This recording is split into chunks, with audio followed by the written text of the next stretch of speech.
es lo mismo. Dice, y saliendo se fue como solía al monte de los olivos.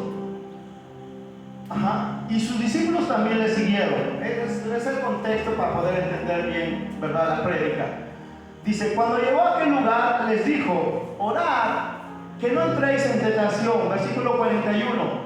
Y él se apartó de ellos a distancia como de un tiro de piedra. Y puesto de rodillas oró diciendo, Padre, si quieres pasa de mí esta copa, pero no se haga mi voluntad, sino la tuya. ¿Sí? Oremos. Padre, te damos gracias en esta tarde una vez más. Te pedimos, Señor, que nos hables. De hecho, ya nos estás hablando, Padre. Gracias por tu palabra, que es, Señor, tu voz misma a nosotros. Háblanos, Padre. Queremos oír tu voz. Queremos que tú nos hables en el nombre de Jesús. Amén y amén. Saben, hermanos, que hay veces, ¿verdad?, que nosotros queremos hacer nuestra voluntad. Y creo que cuando llegamos, ¿verdad?, comentábamos una experiencia. Fíjense cómo es el Espíritu Santo que te prepara para lo que tú vas a hablar.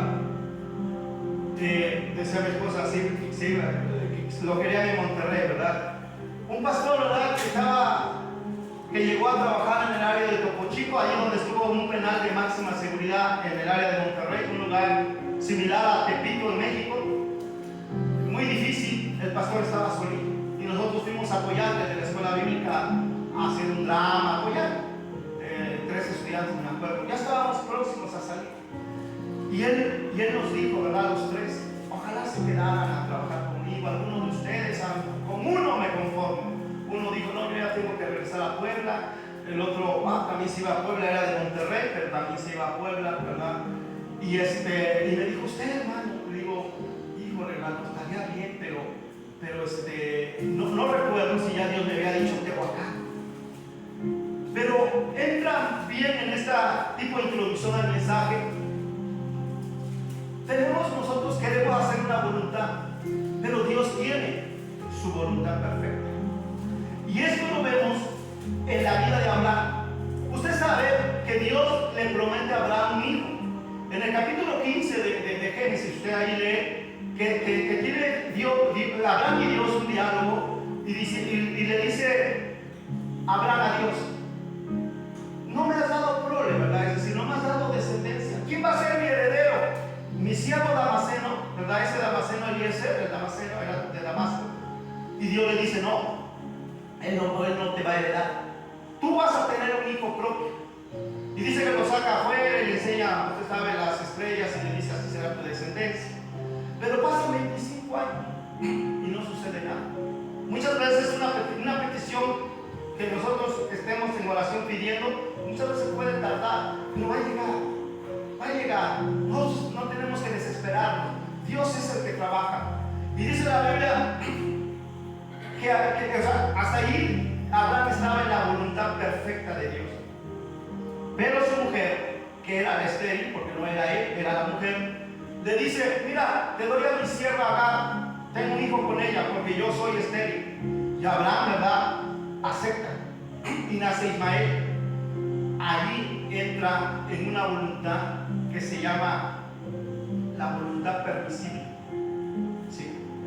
Es decir, donde él, ¿verdad?, se sale de la voluntad perfecta de Dios y entra en una voluntad permisible. Es cuando tú, un ejemplo, estás esperando, ¿verdad?, la sanidad de no sé, ¿verdad?, algún órgano, ¿verdad?, del cuerpo, donde la operación te sale, qué sé yo, en 200,000 pesos la cabeza, esa oscila, ¿verdad?, una operación de cabeza, en eso oscila esas operaciones. Y tú estás orando y dices, yo espero en Dios, pero tú ves, ¿verdad?, a tu familiar, sea quien sea, ¿verdad?, donde no se ve mejoría, y tú dices, pues empeño la casa, empeño la tierra, ¿verdad?, la hectárea, lo que tengas. Y entonces tú ya te sales de la voluntad perfecta de Dios y entras a una voluntad permisible. Es como diciéndole a Dios, Dios, tú no puedes, pues yo voy a actuar por mi propia, ¿verdad?, por mis propios medios. Entonces Dios dice, ándale, está bien. ¿Qué pasa? Se muere el familiar en la operación, perdiste tu casa, perdiste todo, cuando Dios pudo haber sanado. si tú escuchas la voz de Dios, porque Dios a todos nos habla, simplemente hay que saber que aprender a escuchar la voz. ¿Sí? Ahorita quizás no haya mucho tiempo, pero solamente si quieres apuntar las citas, primer libro de Samuel capítulo 3, ahí está cómo poder oír la voz de Dios. Samuel, ¿verdad? Era un niño. Su madre Ana le había hecho una promesa a Dios, que si Ana era estéril, y ella le dice a Dios, si me das un hijo, yo lo voy a traer aquí, ¿verdad? Con el sacerdote Elí, y lo voy a dejar ahí, allí que crezca, ¿verdad? En las cosas de Dios. Y Dios le concede un hijo y ella cumple la promesa, y Dios después le da más. Entonces Samuel se crió a los pies de Elí, el sacerdote.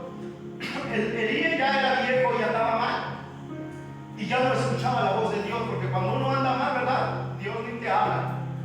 Entonces Dios le habla a Samuel, un niño, y él, como no conocía la voz de Dios, dice que cuando escuchó su nombre, Samuel, Samuel, él fue a Elí y le dijo, aquí estoy, ¿para qué me llamaste? Y Elí le dice, yo no te he llamado, ve y acuéstate.